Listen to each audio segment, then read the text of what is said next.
Hey everyone, KitaSean here, so welcome back to another Fate Grand Order video. So, the JP version of FGO announced some information last night. Honestly, I was not really expecting them to announce something, but I also had this feeling that they're going to say something, and they did. I went to sleep because I thought, you know what? I'm gonna gamble and go to sleep before they announce anything. But here we are. We're on the official website for the JP version of FGO, and as you can see, they are kind of talking about the upcoming swimsuit event for 2024. They've announced this multiple times on streams. They really recommend you guys go through the main story, because in order to participate in this upcoming 2024 swimsuit event, you need to clear Ordeal Call Chapter 1. So they're allowing us to go through the main story with 1/4 off AP. So make sure to clear through the story and clear Ordeal Call Chapter 1 so that you can get into participating in this upcoming swimsuit event.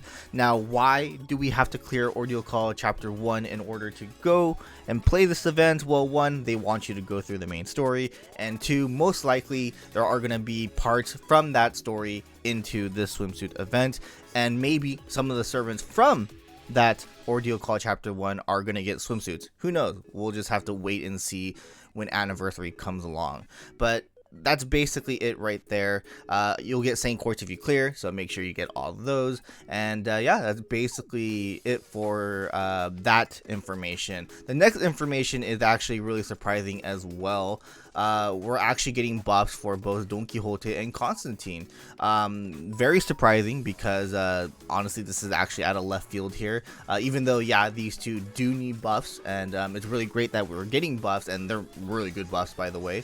But it's also really funny that the NA version of FGO is currently doing Trom. So Clairvoyance EX for those who rolled for them or want to roll for them now.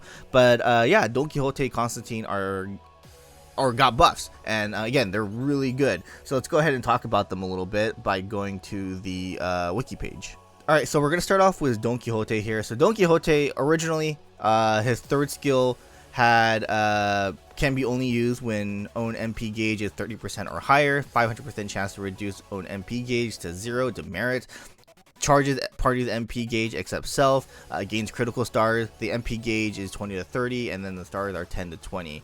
So the problem about this skill is that you need 30% MP to use it, and not only that, it gets rid of his MP. So we don't want to see MP go away. We want to keep that MP, and obviously in the upgrade they got rid of that.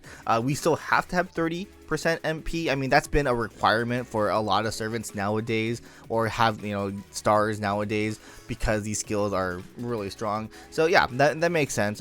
Totally fine with that. But now this skill increases own damage against super large enemies for 3 turns, and the charge party MP gauge except self stays to 20-30, and then the critical stars are 10 to 30 now. So that's really nice. A little buff on the stars to get a little bit more there. And then the super large enemies. So obviously this is because he's really small, lore wise and stuff like that, but I mean, it's not like you'll see large enemies all the time, but it's really nice to see him have some kind of niche skill. Like if there's like a challenge quest against super large enemies, hey, Don Quixote is actually going to be a really good servant to use against those enemies or in that quest. So it's really nice that he's actually kind of expanded his usable or his usage. So yeah, it's really nice to see Don Quixote to get a buff like that. Now we go to Constantine. So now we're here with Constantine. So Constantine, when he first came out, we were like, kind of weak. Definitely needs some more upgrades and such. I think his skills are actually fine. They don't really need to do too much, in my opinion. But I mean, here and there, they'll probably upgrade him later on. But MP for sure needed some work, and that's what they did. And they did a great job on this one. So originally, Constantine's MP was a B+, increased own Buster performance for 3 turns, grants self invincibility for 1 attack 1 turn, reduce the taken damage of Roman allies by 5,000 for 1 turn, and then Buster, depending on the MP level, 30 to 50%, overcharge effect, increase party's defense for 1 turn, and then you have defense plus 100%, 200% depending on the level. So when Constantine first came out, we all kind of expected him to be like a support character in a way because he was a writer. That's what I thought, at least. And he doesn't really do too much MP wise. And then, of course, his skills, he does help a little bit, but not too much. I actually thought his skills were solid. I mean, yeah, here and there, I do think some upgrades might be needed. But for sure, his MP, in my opinion, needed that upgrade. And yeah, they did do that, and it is huge. So now his MP will not only give it to himself, but it gives it to the party. So increased Buster performance for 3 turns there. That's really cool. And the percentage is still the same. But yeah, it's now for the party, which again is huge. Then grants party invincibility for 1 attack for 3 turns, and it's stackable with other invincibility. Again, that is huge. Great for challenge quests now. And then reduces the taken damage of Roman allies for by 5,000 for 1 turn.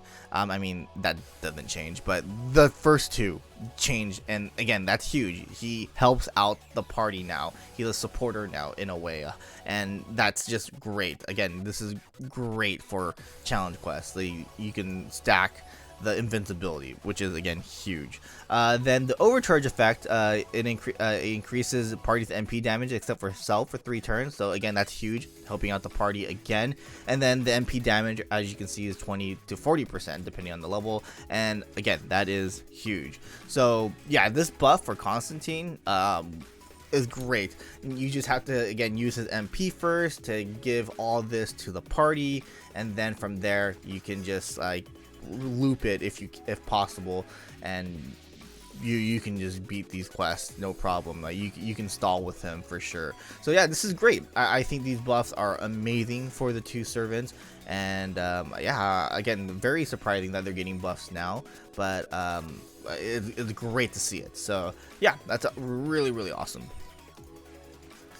So that's basically going to be about it. Again, this campaign is going from the 31st of May to June 30th for the swimsuits, and then the interlude skill up upgrade stuff. This campaign is going from the 31st to June 7th, so make sure to do it. I know for sure I'm going to be doing it right away, and again, this is huge. I actually like to use Don Quixote, so I'm going to be using him a lot more now because this buff, again, I don't have to worry about him losing his MP anymore. And for Constantine, I mean, again, I think he's going to be great against boss fights and such.